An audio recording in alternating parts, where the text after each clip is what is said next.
What if I told you arguably the greatest ODI cricketer of all time averaged just 32 at the bat?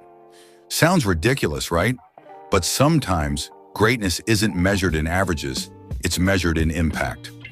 In this episode of From Colombo with Swing, we dive into the extraordinary game-changing legacy of Sanath Jayasuriya, a man who didn't just play ODI cricket, he rewrote its rules.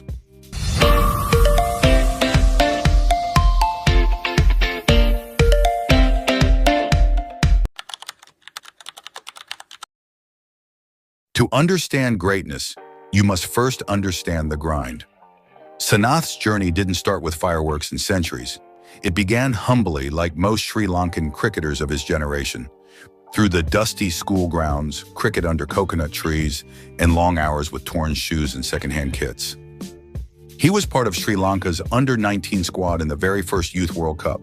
He toured Pakistan with the B team, scored 2 double centuries, and caught the eye of a certain Sanjeewa Ranatunga, Arjuna's younger brother, who passed on the name to the captain himself. And just like that, a door creaked open. In December 1990, Sanath made his debut for Sri Lanka in the Benson and Hedges World Series at the mighty Melbourne Cricket Ground. Batting at number 5, he managed just 3 runs. Nothing about it screamed future superstar. Not yet. But behind the scenes, something extraordinary was unfolding. Sanath, like many outstation players, faced real-life struggles just to make it to training. He stayed at Arjuna Ranatunga's house, part of a brotherhood of young hopefuls given shelter by their skipper. A story that says just as much about Arjuna's leadership as it does about Sanath's humble beginnings. Sanath's early ODI career was forgettable, if judged by numbers alone. In his first 39 ODIs, he averaged a mere 11.13 with the bat. 20 times out of 33 innings, he failed to cross double figures. But selectors kept the faith, not because of sentiment, but because he brought value with the ball. A spinner with canny control, Sanath claimed match-winning figures of 6 for 29 against England in Moratuwa in 1993, a Sri Lankan record at the time. He was proving to be a useful utility player, not a star, not yet. Then came the turning point. In late 1993, Sanath was promoted to number 3 in Sharjah. He made 58, then 65. The shift worked. A few games later, he was tried as an opener. The results weren't immediate. He was sent back to the middle order, but the seed was planted. By 1994, in a home series against Pakistan, he was back at the top. This time, he grabbed the opportunity. 3 consecutive 50s earned him a permanent spot as an opener. Later that year in South Africa, he hammered 140 against New Zealand in Bloemfontein, his first ODI century, and backed it up with a rapid-fire 52 off 31 balls. Sri Lanka had found something explosive. He ended 1994 with a batting average of 24. In 1995, it climbed to 29. Not earth-shattering, but momentum was building. Then came 1996. January 9th, 1996. A day that quietly sparked a revolution in ODI cricket. At the MCG, during a Benson and Hedges World Series match between Sri Lanka and Australia, something bold unfolded. Instead of following the traditional route of a cautious start, Sri Lanka flipped the script.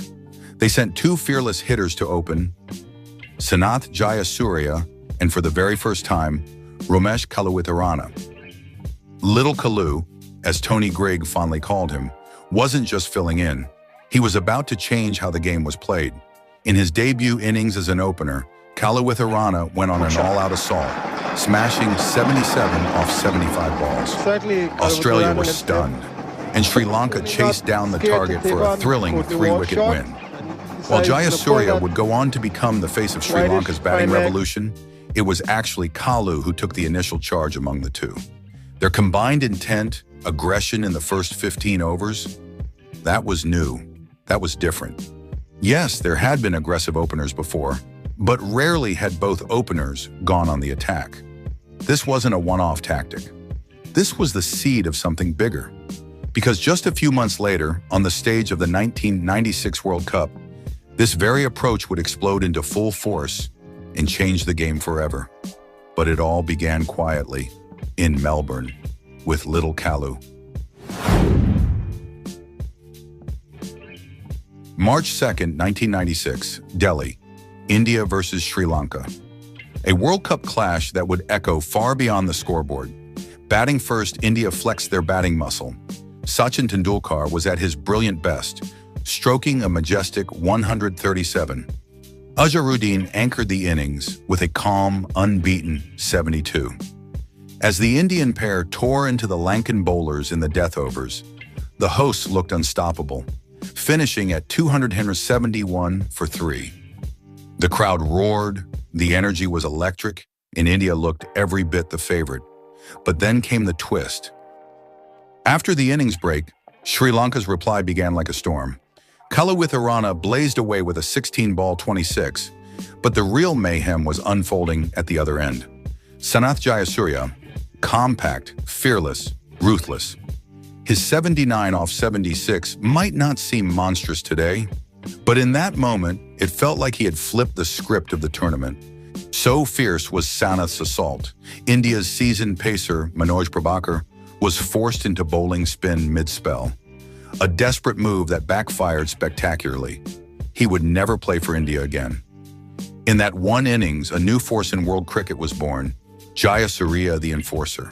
And India, scarred by the onslaught, they made a fateful decision in the semi-final, choosing to chase on a crumbling Eden pitch.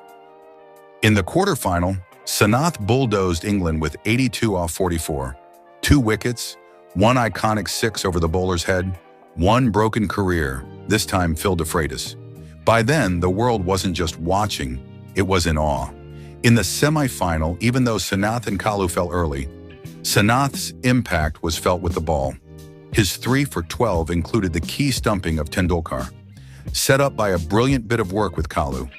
While the World Cup final was Aravinda's canvas, Sanath played his part, 2 catches, 1 wicket, and the Golden Crown, player of the tournament. From struggling middle-order bits-and-pieces player to World Cup MVP within 6 years. Just weeks after conquering the cricketing world in 1996, Sri Lanka entered a tri-series in Singapore against India and Pakistan. Though they lost the final, Sanath Jayasuriya walked away having etched his name in ODI folklore. In the opening game, he unleashed absolute carnage, 135 off just 65 balls. His century came in a jaw-dropping 48 deliveries, the fastest in ODI history at that point. He hammered 29 runs off an over from Amar Sohail, which became a world record 30-run over when you add the wide. And those 11 sixes, another record broken. And just when you thought it was a one-off, Jayasuriya returned in the final and smashed the fastest ODI 50 ever in just 17 balls. When Kaluwitharana out for a duck, Sri Lanka were on 70, out of which 66 belongs to Sanath alone. He finished with 78 off 26, but somehow Sri Lanka still lost chasing 216. A new force had emerged. Sanath Jayasuriya was now the most feared batsman in ODI cricket. Ask any Indian fan from that era, they didn't just remember those innings, they felt them. That fear eventually turned into admiration. Even today, Sanath is celebrated like a celebrity when he visits India. It's easy to get caught up in the power hitting, but Sanath wasn't just brute force, he evolved. From 1996 to 2009, he scored at least 1 century in 12 out of 14 years. 28 ODI centuries, 24 of them in wins, 86%. 2 back-to-back 150-plus scores, a world first. Hundreds in 12 countries. World Cup records. Captaincy successes, including the Shared Champions Trophy in 2002. And when he wasn't wielding the bat, he was turning games with the ball. 323 wickets, 4 5-wicket hauls, and even death bowling when needed. At his peak, he held Sri Lanka's best figures with both bat and ball in ODI cricket. Think about that. How many cricketers can claim that in any team? Let's put it plainly.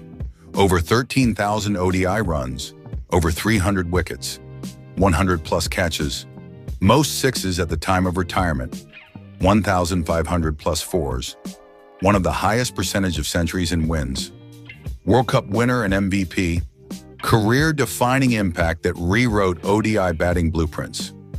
Only player in history to have 4 150-plus scores and 4 5 wickets hauls.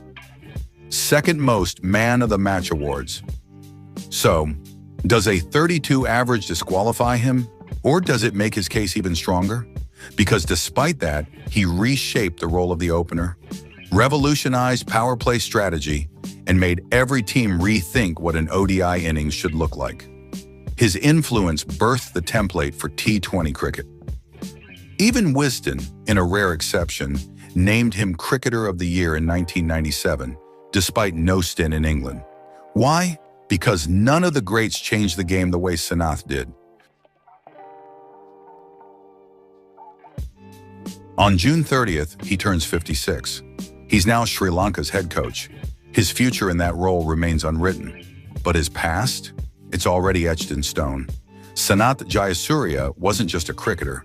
He was a revolution. Whether or not the ICC ever give him his due recognition, history has already answered that question. Not with awards, but with fear in the eyes of bowlers, awe from fans, and inspiration to the next generation. So here's to you, Sanath. To the fire you ignited, to the records you broke, to the fear you created, to the joy you gave us, and to the legacy that no stat, however clever, can ever fully capture. Happy birthday in advance, dear Sanath. You were never just a player, you were a movement.